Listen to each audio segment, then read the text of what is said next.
I've been trying to figure out the best leader-base aspect combos to hack the Star Wars Unlimited metagame, and hyperspace! The future is here! Welcome to this discussion of the evolving meta of Star Wars Unlimited. I'm Samuel Gray, and today we're looking at the exciting shifts that have been occurring since the release of the Shadows of the Galaxy set, initially dominated by yellow cunning decks, particularly yellow Boba Fett. I am largely seeing players now embracing the power of the dark side in red and blue aspects, that is aggression, vigilance, and villainy combo decks of some shape and size.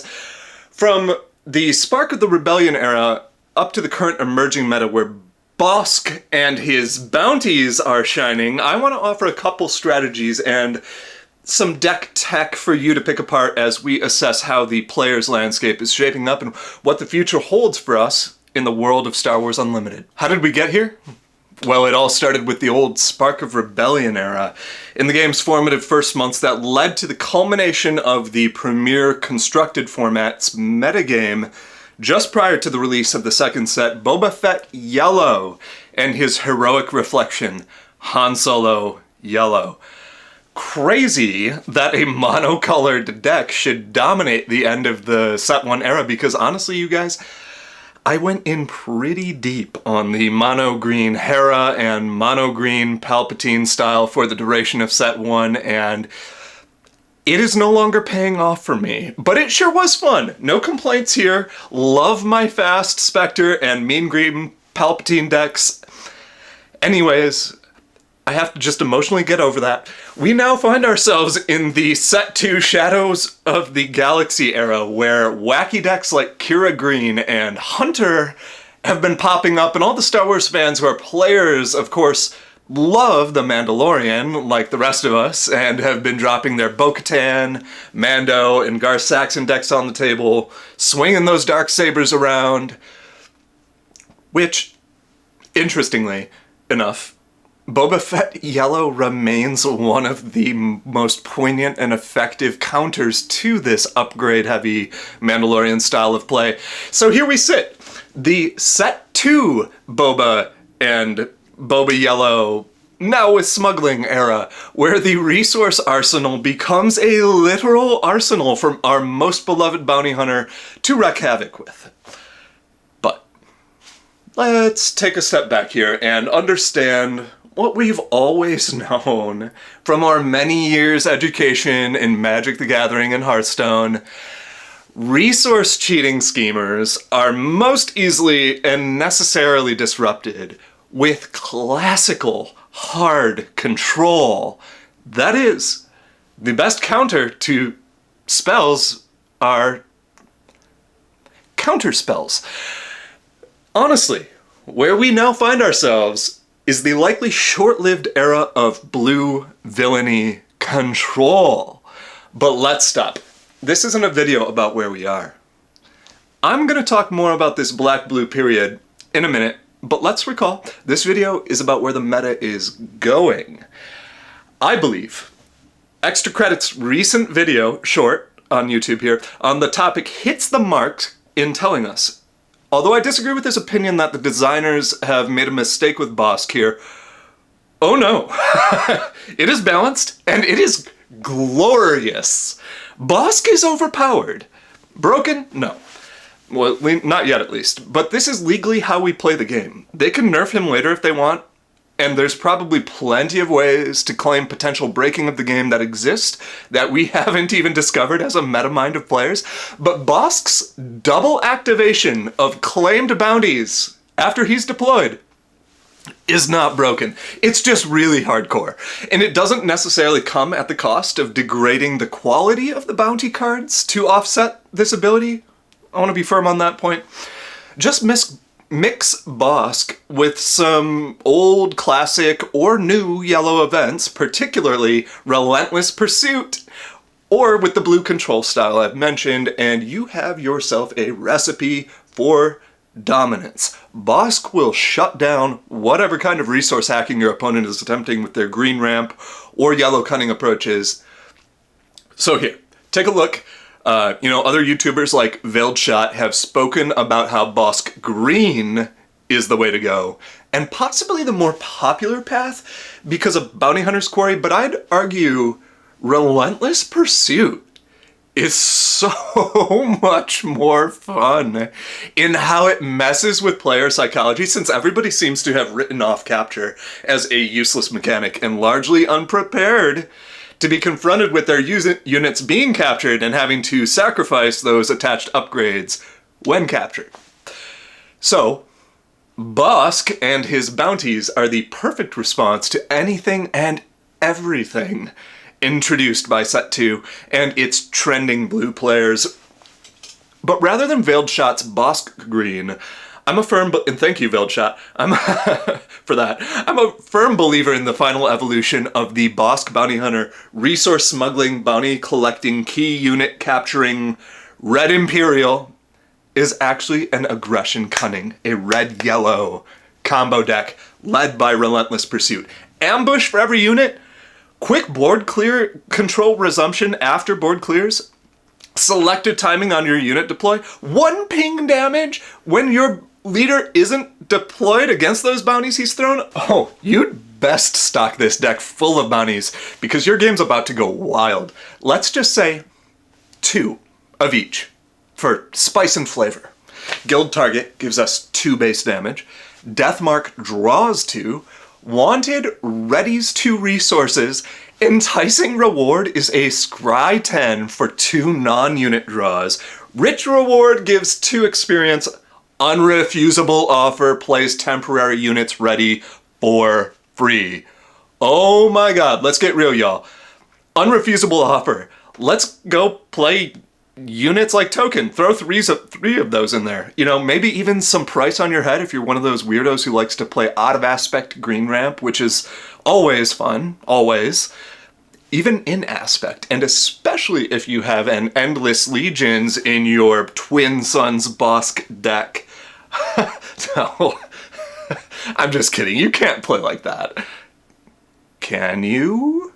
While we're on the topic of green, how about Krennic Green?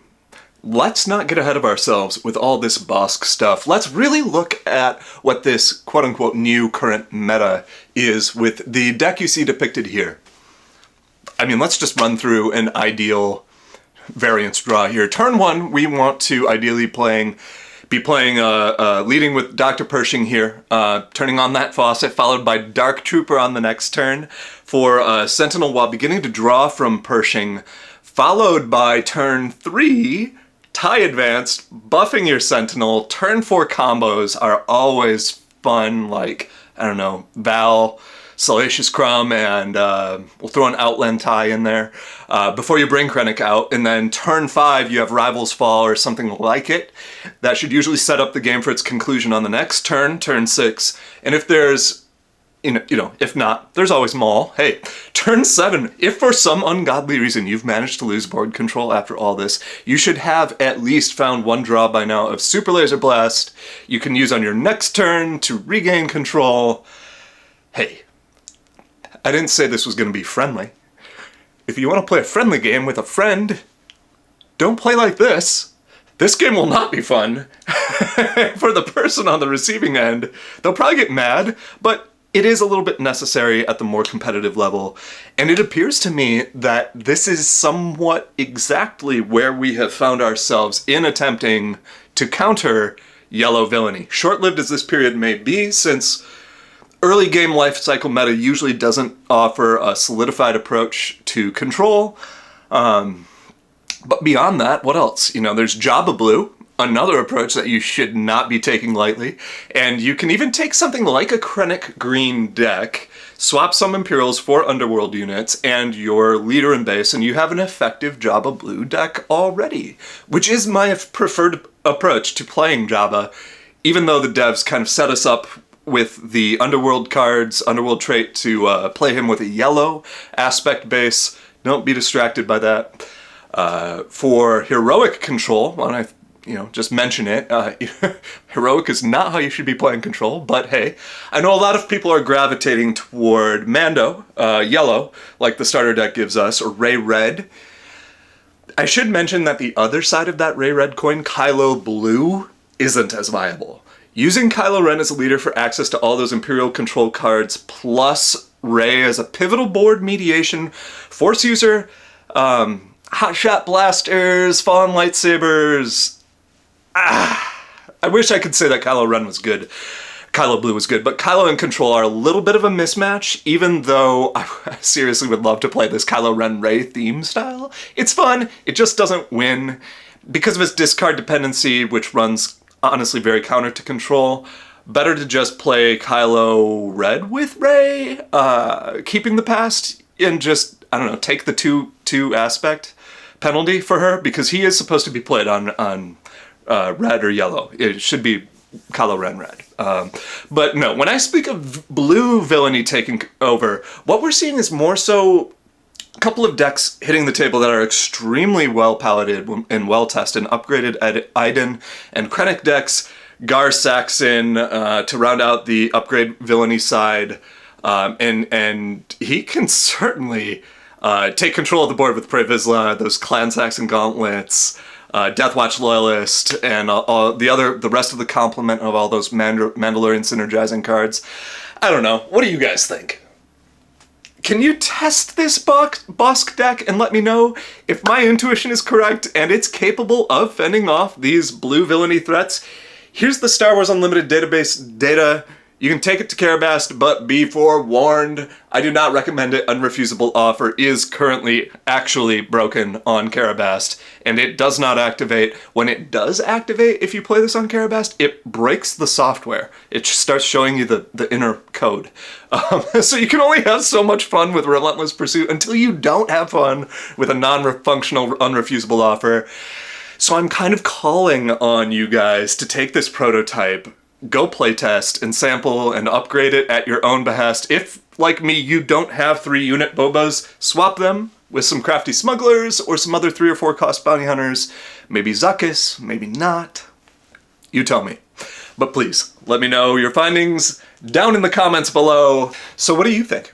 Do you want to see some more strategy? Collector side market or meta commentary?